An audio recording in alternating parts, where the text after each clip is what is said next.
Hello, everyone, and welcome to the Manic Monday edition of The Rundown. I will be your host today, Craig DeLuz, coming at you from the West Coast, the left coast, behind the Iron Curtain, otherwise known as the Sierras, in the state better known as California. But, as we all know, I do not do this program by myself. No, my name is Mike Piwowarski. I do the show with you. I am the co-host from the East Coast. That's the coast with the most from the co-host with the most. And we are here to do some 2A views of conservative news on the rundown. And Craig, as I look at my video here, it appears as though I've got an AR growing out of my ear. I don't know if you do have an AR growing out of your ear, which is, I don't know. I don't necessarily know that I would take that as a bad thing. Well, listen, it could be deafening at times, though. That's what I'm worried about. So, well, who knows? That might wind up getting us banished from YouTube. Oh, wait. We've already been banished from YouTube. That's right. For those of you who have not noticed or do not know, our YouTube channel, the Rundown specific YouTube channel, has been pulled down due to misinformation, or at least what YouTube would declare to be misinformation. The interesting thing was, Mike, it happened on our 200th episode. Yeah, no, Craig, this is a temporary pull down. This is weird. That channel gone. It gone, man. It is gone. I noticed yesterday when I was doing the live stream for a client, and normally I see it. Noticed it basically the service that we use told me that what's called the API no longer existed, and then I wound up checked it out, and yeah, that channel is gone down. Just it is. Yep. It has been. It is no longer. We are no longer in YouTube jail. We have been. Well, it's either you can call it a life sentence, or you can call it we've been put to death, the death penalty on YouTube. We have been excommunicated from the Church of YouTube. You know, which is funny because as they probably don't know, we're running on several YouTube channels right now, just not the Rundown, Rundown's specific YouTube channel. Let me see if I could paint for you how I feel about being terminated from YouTube. I want you to put the Queen's "We Are the Champions" song playing through your head as you visualize my cousin Vinny, him at the end doing the dance around the courtroom, going, I won, when, all right, like that's how I feel right now. We are the champions. He's walking around doing his little peacock strut. That's how I feel. You know, that's how worried YouTube I am about being tossed off your platform. Right. Well, once again, the one thing I do want to be careful of is because we do have sponsors who are sharing this. If we get another strike on their channel, then we're going to wind up going ahead and just not broadcasting on their channels. Because I don't mind if our channel gets taken down. I don't want to have someone else's channel taken down. No, definitely not. But you know what? And I think our sponsors understand also, and we'll find another way. But the only way is to get the truth out there is to get the truth out there. And every time we put it out there, or even the information to allow you to make your own decision about the truth, whether it's yes or no, left or right, up or down, that's what YouTube is censoring. You know, because you and I clearly say, here's what the information we have. Here's one side. Here's for you to decide. You know, and they won't even allow that. It was funny because the thing that ultimately took us down was when we talked about election and election fraud, and you had a perspective and I had a perspective, and we had stuff that we agreed on. And the stuff that we agreed on, by the way, is in fact factual and demonstrated and documented in the media. Yeah. There's nothing new, nothing different about any of that. But we presented two sides on what is a controversial topic. And you know what? My thing that makes me mad with YouTube is that if you can't have you can't have both sides of the conversation where people can make up their own mind, well, then you're not interested in information.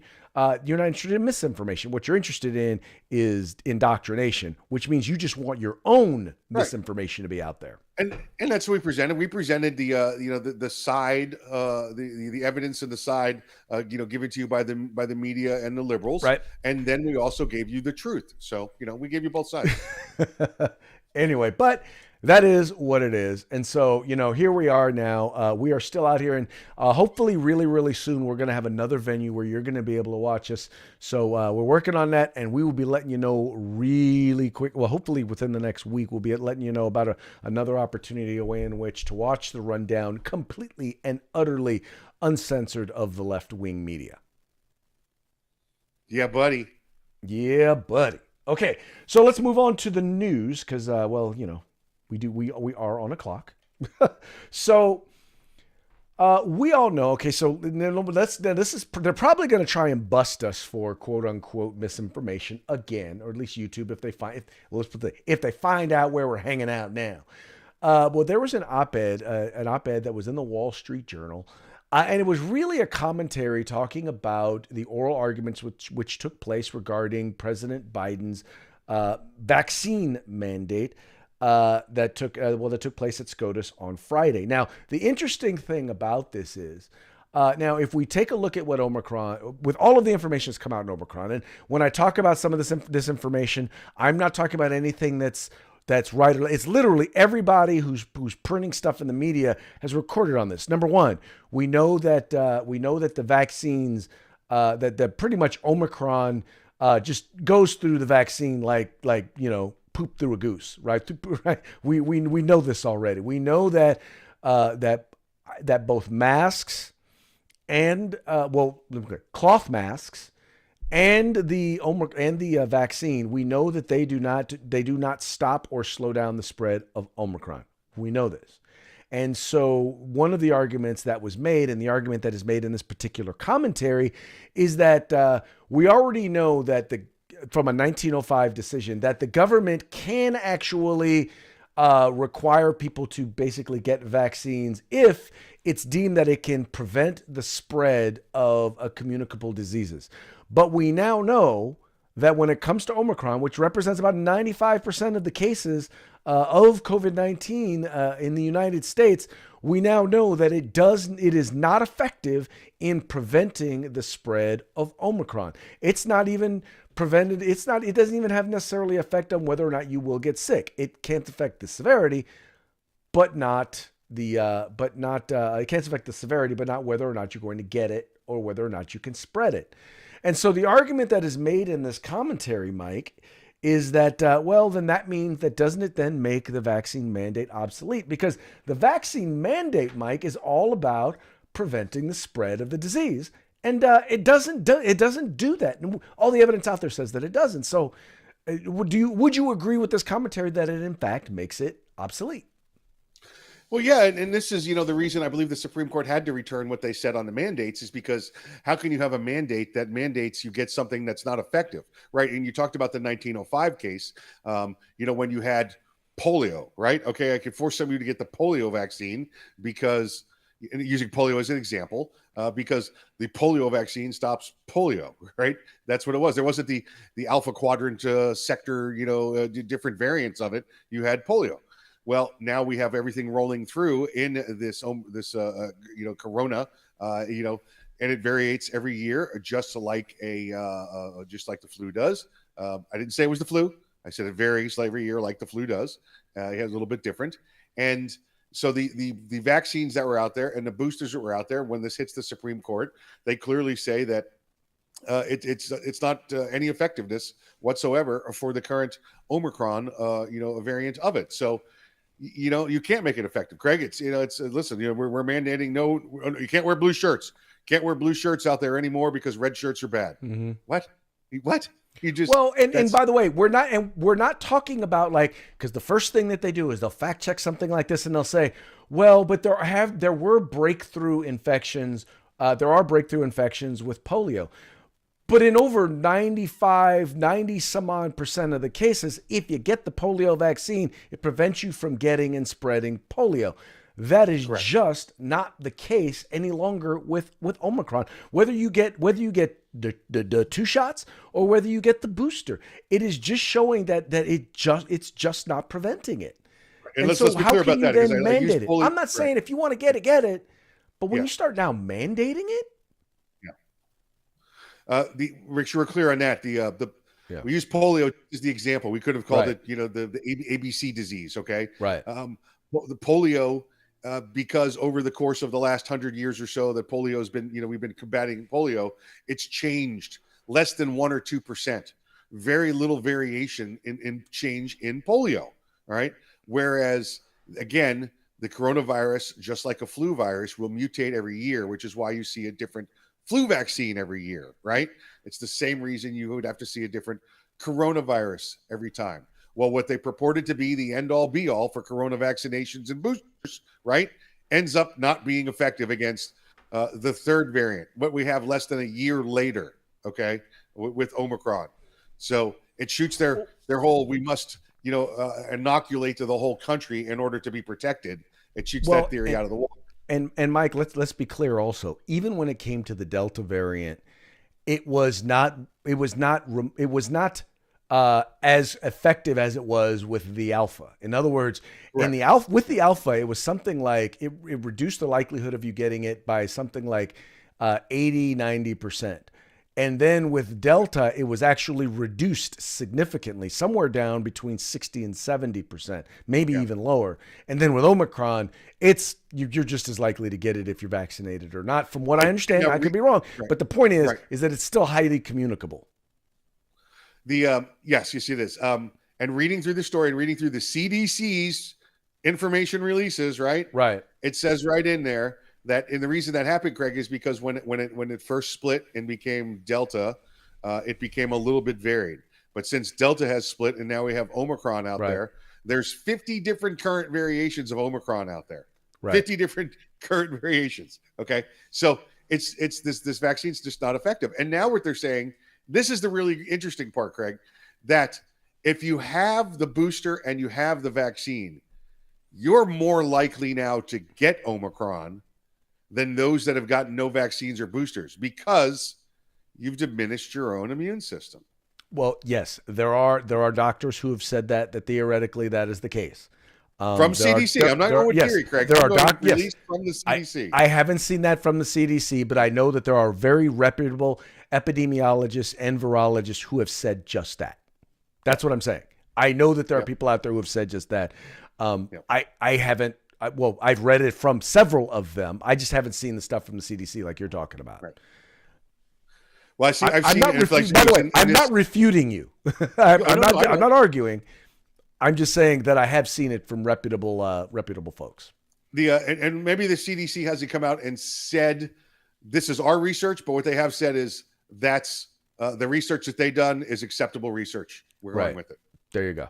Well, exactly. But see, Mike, and that's the thing, and that kind of leads us to our next story is there are a lot of things right now that we either are not sure of or that we're pretty sure or that we now know that are considered by folks over at YouTube and even some of the people, even Facebook and some of the other folks that are considered to be quote unquote conspiracy theories or misinformation that we know now are not conspiracy theories, that we know now are not lies. And here's a great example.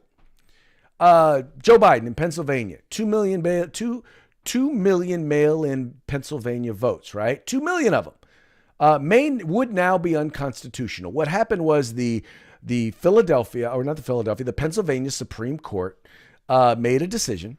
They basically came down and said, yeah, the process that they used there in Pennsylvania to change how elections are done, right? In this case, making it all mail-in ballots was in fact illegally done. It was unconstitutional the way in which it was done because the legislature or whatever it is, anyway, it was done unconstitutionally. And one of the arguments that people make when they talk about the election and they talk about election integrity was this was one example.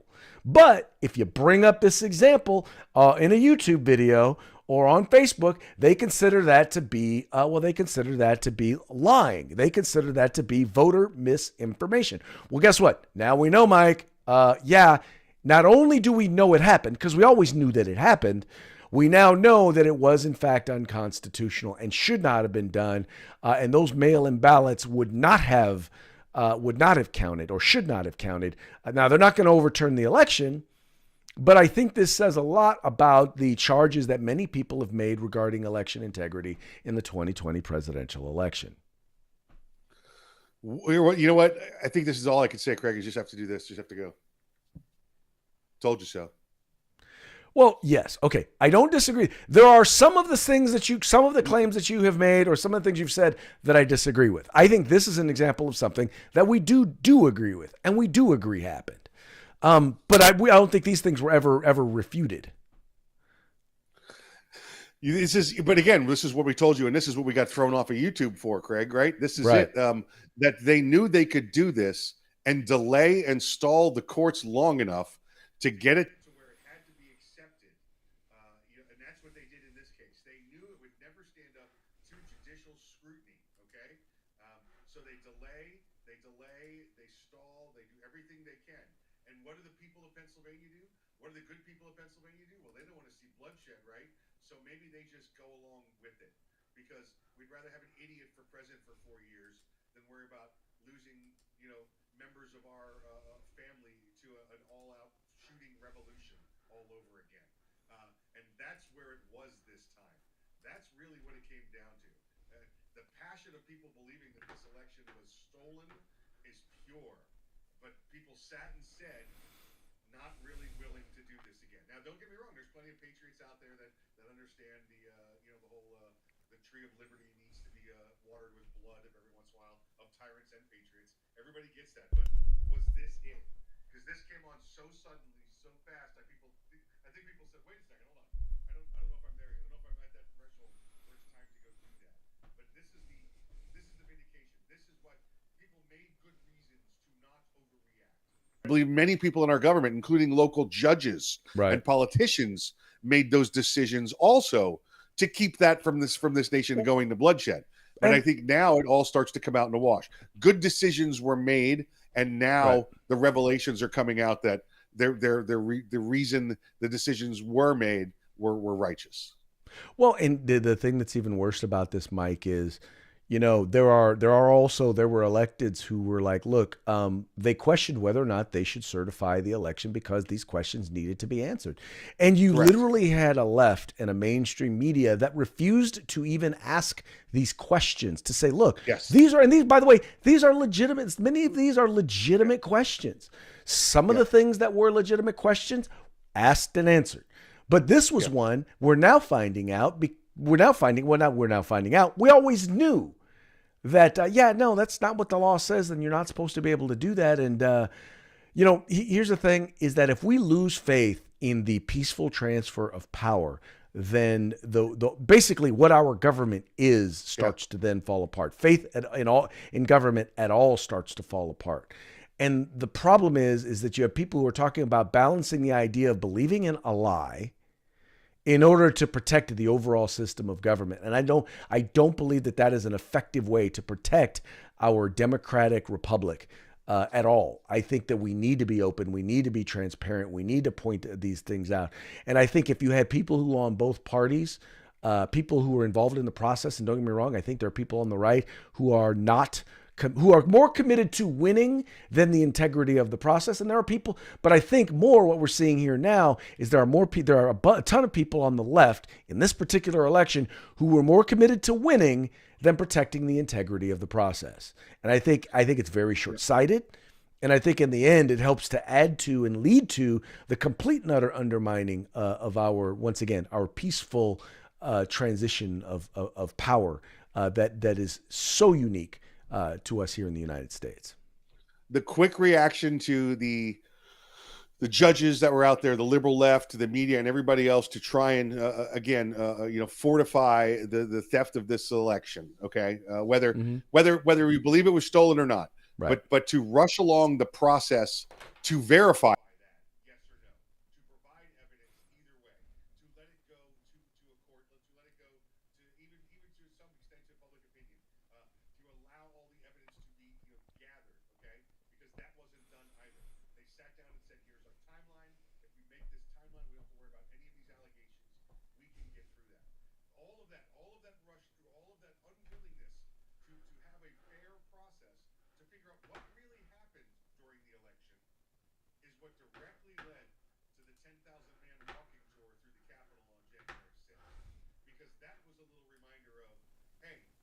want to play bully with us, here's just a little reminder of how much effort it would take to visit your house. Well, and Mike, the thing that I will add to that is this, is that keep in mind, these are the same people who said, Donald Trump stole the election, that he colluded with the Russians and proceeded throughout most of his term in office to undermine his presidency with false accusations using a faulty dossier. And now we all know that the entire dossier has been discredited. The people who created the dossier have been discredited, and the people who used the dossier in order to get FISA warrants and investigate not just Trump, but those who worked with him and those who supported him. We now know that all of that, Mike, was all false, was all fake. We now know this as a fact, right? We now know that it was all bad, and yet and still, these people were allowed to get away with what they were able to get away with, and then turn around and then claim, here was the thing, Mike. Ultimately, what it came down to was, if we had held on to the Senate, we would have been able to investigate this stuff. Yeah. That's really what it comes down to, because we didn't hold the House, because we didn't hold the Senate, because we didn't hold either. We were not able to fully and have a public investigation of what actually went down. Yep. So absolutely right. Just goes to show you, for those people who in Georgia decided that they'd rather support a Democrat or not vote at all than have a Republican in there, this is what winds up happening when you sit on your butt. Just saying. Right. All right. Moving right along.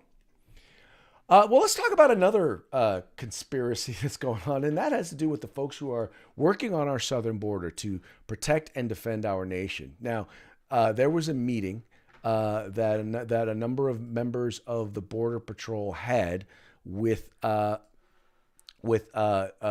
Mayorkas. And it got pretty heated, Mike. And I want to go ahead and I want to play a snippet of that discussion, because people want you to believe that all is good on the southern border.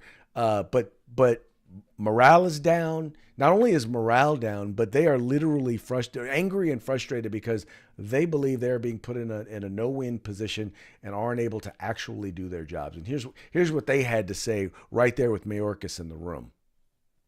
And I get it. You come to work, you're frustrated, you're upset because you didn't get the desired outcome that you want. Doesn't mean you give up, right? I know you're not. That's why I'm saying we don't give up. We stay focused.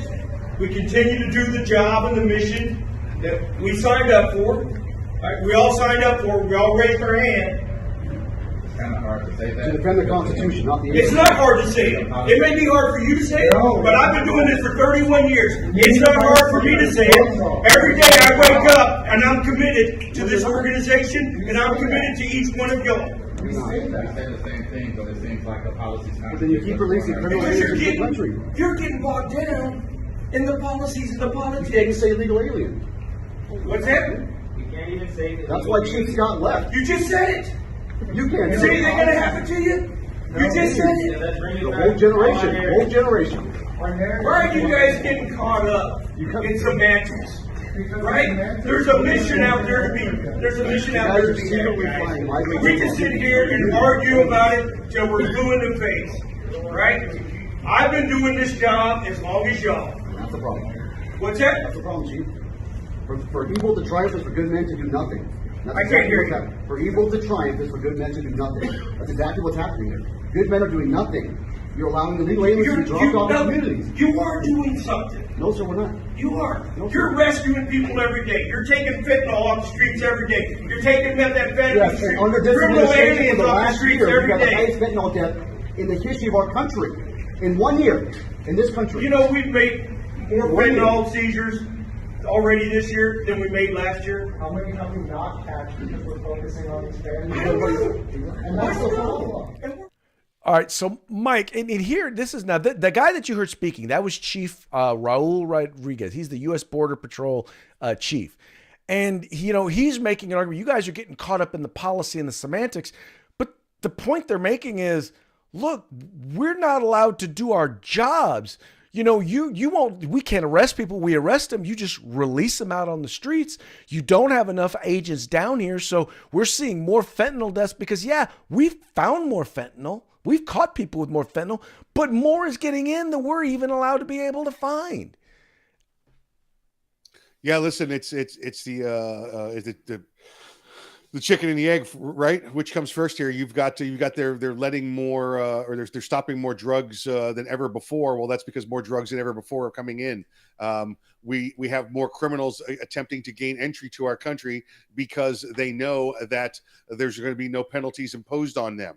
So therefore, we have more criminals being arrested and more drugs being seized because we know there's going to be no penalties, right? So he's trying to tell them they're doing a great job for stopping these big numbers, and they're trying to tell them these big numbers are big because of your policies, right? We know you're going to let these people go and nothing's going to happen. We can't even say the words illegal alien here because of your policies. And he said, well, you just said it. Well, guess what happened? I guarantee you the two guys in there that were kind of vocal are done. They're sitting on a desk duty right now, somewhere in mid country in Kansas, guarding the border of the Missouri River as it flows through St. Louis. Right. Well, exactly. And because they spoke out, and look, this was an opportunity for them in front of their superiors to point out that, yes, they are caught up in the policies because the policies are undermining everything they swore to do. Yeah, it is. The one guy made sure to state on there, I don't know if you heard it earlier in the beginning, they swore an oath to the Constitution.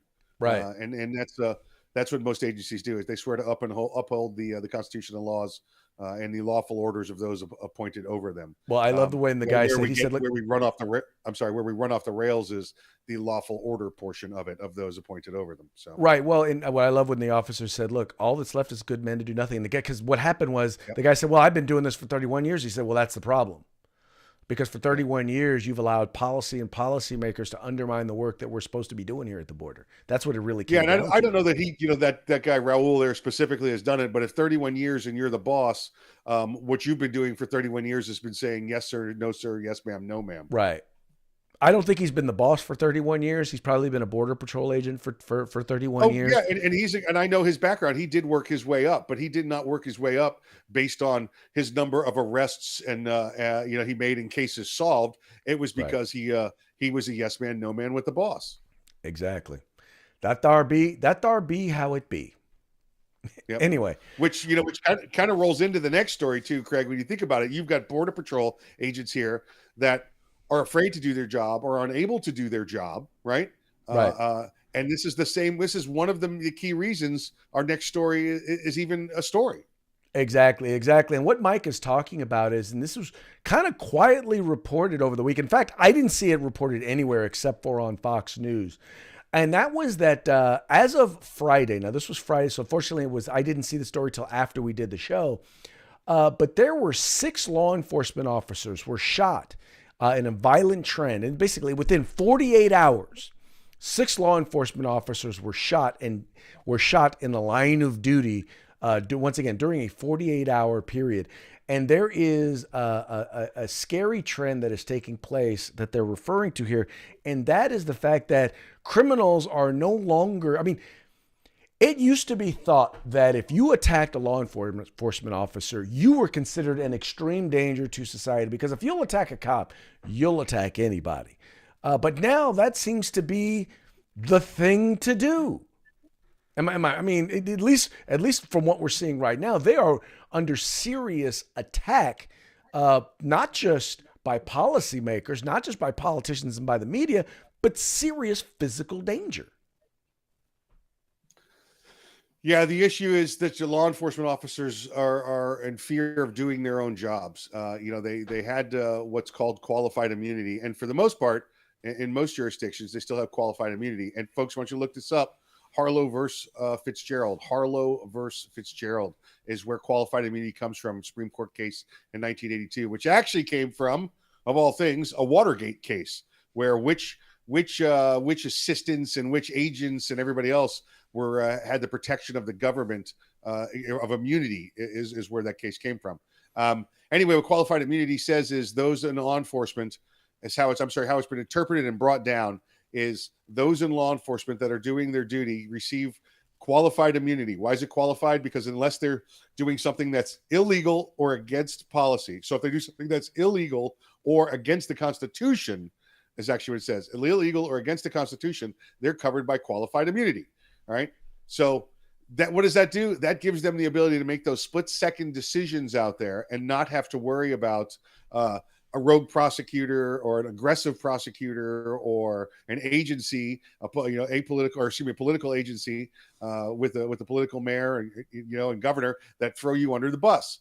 With qualified immunity, it says, look, I did my job according to policy, and it was not illegal and it was not unconstitutional. Therefore, I cannot be tried and prosecuted for what I did.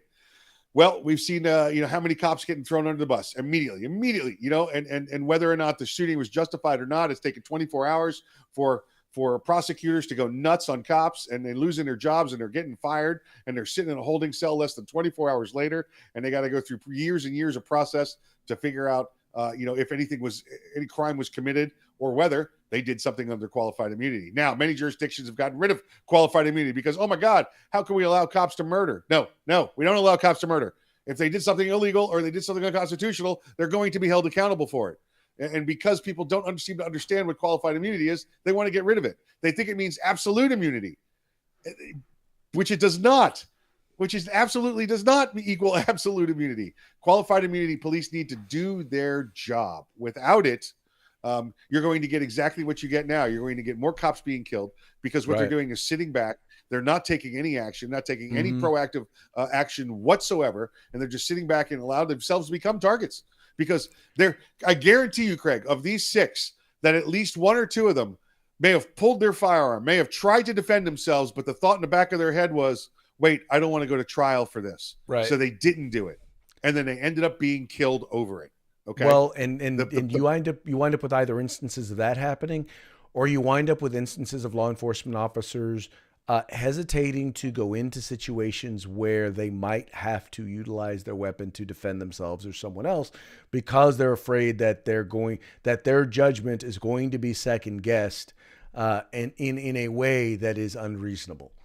And that's the thing you don't want, right? But that seems to be exactly the direction that things seem to be heading. And as a result, once again, there's literally a war on police. And, quite frankly, as much as people wanted to impeach President Trump over statements that he made, which, by the way, in my opinion, were not insightful, which caused whatever happened on January 6th, there are a number of members of the Democratic Party in both state, local, and federal office whose specific statements I believe you can look to that opened the door and made it okay in some of these people's minds to attack law enforcement officers, and are literally, in my opinion, I won't say literally, but figuratively in my minds, them declaring war on law enforcement. And I believe have made situations like this possible. Again, I would beg you to look up Harlow v. Fitzgerald it's a 1982 case, Supreme Court, originally designed for the protection of aides and assistants to White House staff, and to boards, cabinet staff. And now down applied to police officers. What we need to do, Craig, is make sure qualified immunity is applied everywhere in between as well. Yep. That means every elected official, every judge, and everybody between your baseline law enforcement officer to your presidents and your aides and assistants. Instead of full immunity, they should be qualified, meaning you can't violate the Constitution or break the law. Yeah. How about somebody sitting on the bench somewhere, or somebody in a council somewhere that says, I know it's not a good law to pass it, but I'm passing it anyway because I feel like it's going to save children. Well, guess what? You just broke the law. Broke the law. We've seen it happen. Yeah. All right, Mike. We're running up against it, man. We got to get on to a parting shot. Hold on. Wait. I'm gonna finish the thought. We can wait a minute. It's akin to the cop saying, listen, I'm going to beat this guy a little bit extra on the way to jail because it may be illegal, but it's the right thing to do. There you go. Exactly. No disagreement here. I just wanted to hit this one item, and I apologize for running over, folks, but this is one because this happened in my state of California, where we still have a statewide mask mandate, in particular in Los Angeles, where they have a mask mandate at all public events, indoor, all public indoor events. Well, guess what? There was a football playoff game this past weekend. And a number of folks came out to the city of Los Angeles, came out to watch the Los Angeles Rams beat the San Francisco 49ers. An interesting thing was, there was a mask mandate at the event. You were required to show proof of vaccination, as well as you were required to wear a mask in between bites of food when you were at this event. Well, guess what? Nobody was wearing a mask, right? This was Senator Melissa Melendez shared this tweet, and I know Senator Melendez, good patriot, serving in the California state legislature. But here you have, now for those of you who don't recognize the guy standing next to Magic Johnson, that's Governor Gavin Newsom, or Gavin Newsom as you may know him. And on the other side, standing next to Magic, I don't know who the woman is, but that is Mayor Gil Garcetti, or I believe soon to be, I think Secretary Garcetti. I think he's been appointed to something there in the White House, but I don't know, maybe not. Anyway, but the point is that these are two individuals, two California politicians who have basically been pushing mask mandates and vaccination mandates on people. And here they are at a public event flouting the very laws and the very things that they have shut down businesses for. The very same thing that they are requiring. They're requiring 4 and 5-year-olds, as young as 2 years old, to wear masks at school every single day. And yet here they are at an event not wearing masks. It is the height of hypocrisy. And the worst part about it is that this is like the 4th or the 5th time Gavin Newsom has been caught kind of ignoring his own dictates. Power and money. You got two of them there with positional power, and you've got Magic Johnson with financial power. Doesn't he have a little immune issue also he should be worried about, maybe wearing a mask? I'm just yes, he does. But doesn't matter because he supports Democrats. So if you're Democrat and you're part of the Democrat elite, well, then you know better. You are effective. You are able to navigate the COVID waters, unlike us conservatives or us peons who are not of the Democrat elite. Exactly right. All right, Mike, before we head out, how about a quick shout out to our sponsors? Let's say hey to Gorilla Machining, our good friends there, our good friends at Grid Defense, and then, of course, the California Republican Assembly. Exactly.